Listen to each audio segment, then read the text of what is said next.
Hi guys, thanks for tuning in to another video on ForgottenWeapons.com. I'm Ian, and today I'm taking a look at a shotgun that is something I've been curious about for a long time, but I only recently got a chance to actually get my hands on one. This is a Techno Arms MAG-7. These were manufactured in the Republic of South Africa in the mid-1990s, and they came into the US, I believe, in the late 90s, early 2000s. They were brought in two different batches by two different importers. This particular one came in through PW Arms in Redmond, Washington. And, you know, I saw these things in catalogs and they looked unusual. Now, the first thing that occurred to me when I pulled this thing out of the box, this is a loaner gun that was kindly sent in, thank you. You know who you are, guy who sent it to me. The first thing that occurs to me when I pulled this thing out of the box is that it is really a lot bigger than I had anticipated. So just to put it in perspective, let me put the MAG-7 there, and then an M1 Garand for comparison. The M1 is bigger, but not a whole lot bigger. This thing is massive. It looks kind of like an Uzi, but it's actually kind of shaped like an Uzi on steroids. So let's take a quick look through the basic operating system of this thing, and then we'll go ahead and take it apart. Thank you, M1, your job here is done. So, at a basic level, this is a pump-action shotgun. Now, it was originally designed to not have this really goofy-looking stock and to have a much shorter barrel. The barrel originally ended right about here. And the idea was this was a, I guess, concealable, or certainly compact, self-defense or police raid type of weapon. So South Africa at the time was a fairly dangerous place, still is today, a lot of street crime. And there have actually been some really interesting and unusual, innovative small arms that have come out of South Africa, and this would be one of them. So the idea was, it's manually operated, it's pump action, you have this little short barrel, you have no buttstock, although some versions of this could be ordered in South Africa with a top folding stock if you wanted it. But without a stock, it's a reasonably compact. It tries to be a reasonably compact little weapon. I think be roughly equivalent to a folding stocked M1 carbine. Now, magazine-wise, this is where this gets particularly interesting. The MAG-7 has a box magazine in the pistol grip of the gun. Now, these are in 12 gauge, and they were actually designed around a 60 millimeter long shell. Now, the standard shells that we use today are 70 millimeters long. That's 2 3/4 inch. Now, it should also be pointed out, if you go and grab a shotgun shell in a tape measure, you're going to go, that's not right. That measurement is the full length of the shell after it's fired. So after the crimp on the top opens up, the shell gets longer, and the chamber in the gun needs to be long enough to accommodate the crimp opening, or else shells will get jammed in the chamber of the weapon. So standard shells are 70 millimeter. These were designed for 60 millimeter shells, and those are basically unavailable here in the United States. There have been some importation of them here and there, but it's always very much a special purpose cartridge, not something you're going to find standard. Now, what we do have standard here in the US, or at least much more available, are mini shells from a Mexican company called Aguila. These are 45 millimeter shells. They're 1 3/4 inch. So they're a little too short, but they will actually fit in this magazine, which standard 12 gauge rounds will not. They're too long, they stick out the front. The magazine won't fit in the gun. So one interesting thing about these guns is you will typically, when they're being sold, you'll see them advertised as using Aguila 12 gauge mini shells. There is some question as to whether those shells will actually run reliably in the gun or not, though, because they're a lot shorter than the magazine is designed for. So we'll get out and do some shooting a little bit later, and we'll try that out and see if those mini shells do work or not. However, box magazine, 5 rounds. This is actually a very well-built magazine. It's heavy, it's robust, it's made out of some fairly heavy gauge steel. It's a good magazine. Using the mini shells, loading it up, it feels smooth. It's a good magazine. They did that right. Now, the gun itself, we've got our pump here. We have, the safety is actually, the primary safety is here on this side. Up is safe, down is fire. That's all fine. It's sort of accessible from a firing grip. kind of. All of that is complicated a bit by the fact that this pistol grip is enormous. Front to back, it is huge. It is bigger than something like a Desert Eagle. When I'm holding the gun like this, on the opposite side, I can just barely touch my thumb to my longest finger. So, very large grip. Magazine release is a button on this side, just catches the bottom of the magazine. You might, in theory, holding it left-handed, which I am, you might consider that this could get bumped, but probably not. The spring under it's pretty heavy. Anyway, one last control on it. This little button here acts as your slide release. So if you push it down, you can then open the action without firing. That's pretty much it. Why don't we go ahead and bring the camera back here, take a little bit of a closer look at some of these controls, and pull this thing apart, take a quick look at how it operates inside. All right, before we tear into the gun, let's do a quick size comparison here, just so you can put this in context. MAG-7 magazine, standard AR-15-30 round magazine, more or less the same size. That'll give you a size gauge for that thing. Then, if I take a standard 2 3/4 inch 12 gauge shell, you can load one, but then as you can see, it sticks out the front of the magazine. Too long, will not fit in the gun. On the other hand, if I use Aguila, our cute little mini shells, these guys will load just fine into the magazine, but you got an awful long space there in front of them. No matter what size you use, capacity is 5 rounds, and you've got 4 witness holes and a round on top. So there's the magazine. Now let's look at the gun. Very large, manufacturer's mark down here. MAG-7. By the way, M1 is the commercial import version, the civilian legal US version. In South Africa, this was just the MAG-7, and then they had a couple other versions. They did actually even make at least a prototype of a gun that had a 37 or 38 millimeter flare or less lethal round launcher mounted to the top of this thing. That's an interesting looking gun for sure. This is a whole plastic trigger frame down here, by the way, so the grip is plastic as well. And then I forgot to mention this. This is also the safety. When I manipulate the safety up and down,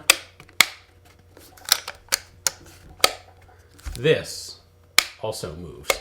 And in theory, you can use that as an ambidextrous safety. The problem is it's nowhere near the grip to use, and because it has such a much shorter arm on it, it takes a lot more effort. You don't have nearly as much leverage, and engaging it is a little bit difficult.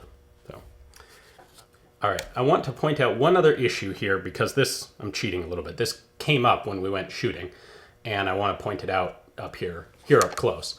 If you index your finger on the trigger guard, which is something a lot of us are just kind of habitually have trained ourselves to do, when you pump this all the way back, you run it smack into the tip of your finger, and especially if it's cold out, it kind of hurts. The slide actually overrides the front part of the trigger guard. So either this will smack you in the finger a couple times and it'll hurt, or you'll train yourself to keep your finger on the trigger, which isn't something we probably want to do.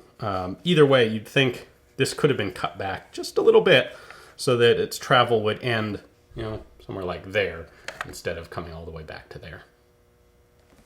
This looks like a button. Someone's going to mention that. That is not. That is simply a metal insert in a plastic pistol grip, or a plastic slide. All right, enough of that. Disassembly. What we want to do is pull this screw out. The sling swivel is the opposite side of this screw. I can take the sling swivel off, and then the rest of the screw body comes out, and then...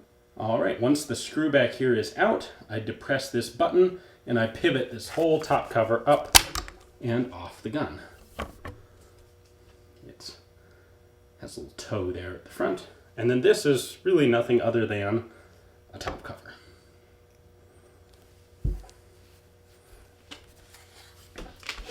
Inside our action is quite simple. So if I lock the slide forward. All right, the hammer is right here. If I pull the trigger, that comes up. That, of course, is our firing pin.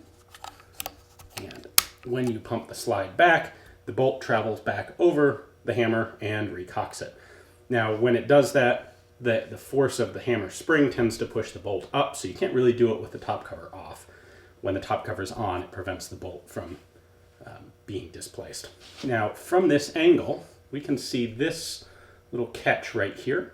That is connected to our slide release. So what happens is when I pull this down, this little catch drops down and no longer holds the slide forward.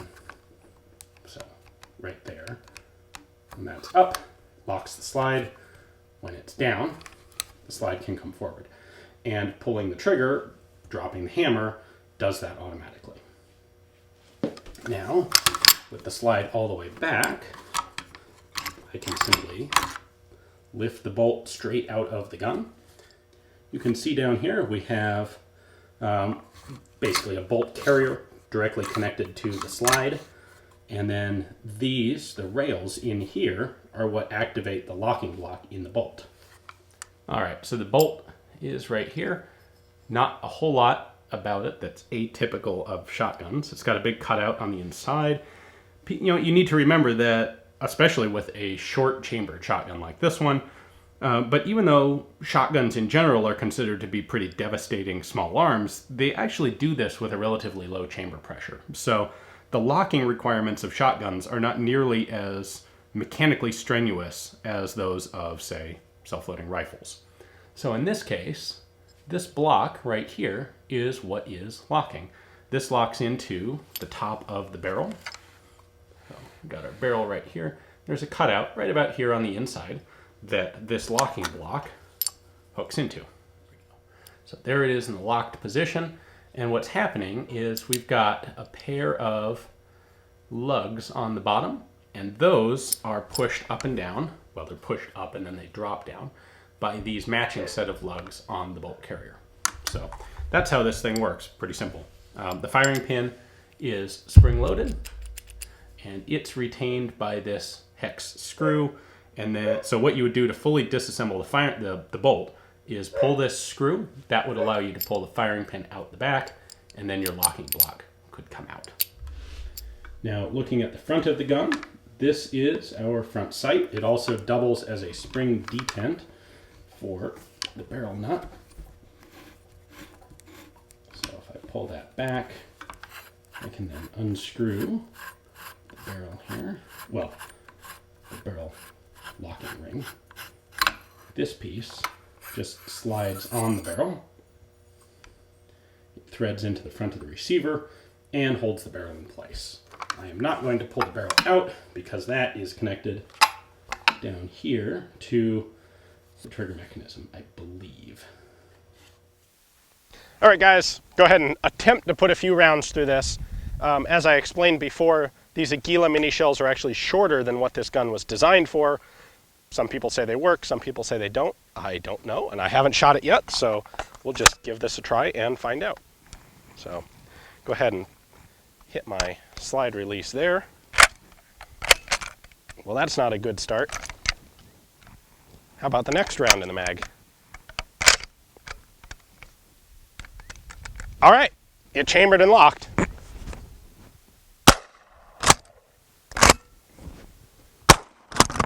Ow. I'm used to indexing my finger onto the trigger guard in between shots. And if you do that with this thing, you slam the slide into the tip of your trigger finger, which sucks.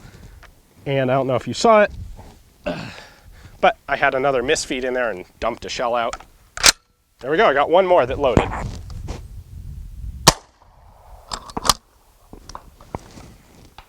All right, so it's a very comfortable gun to shoot. It's got minimal recoil because it weighs a ridiculously large amount for a gun like it is, and I'm shooting deliberately underpowered shells here. This is possibly the worst shotgun ever. If I had to put this up against something like the Cobra Street Sweeper, it would really be a tough call. You can't really get the proper ammo for these anymore. It's got a 5-round magazine. It's horrible in every way, really. So that happens regularly. Let's put that guy back in there, try it again. Nope. There we go. Hey, got a second one in. There you go, guys. Techno Arms MAG-7 when nothing else is conceivably anywhere at hand.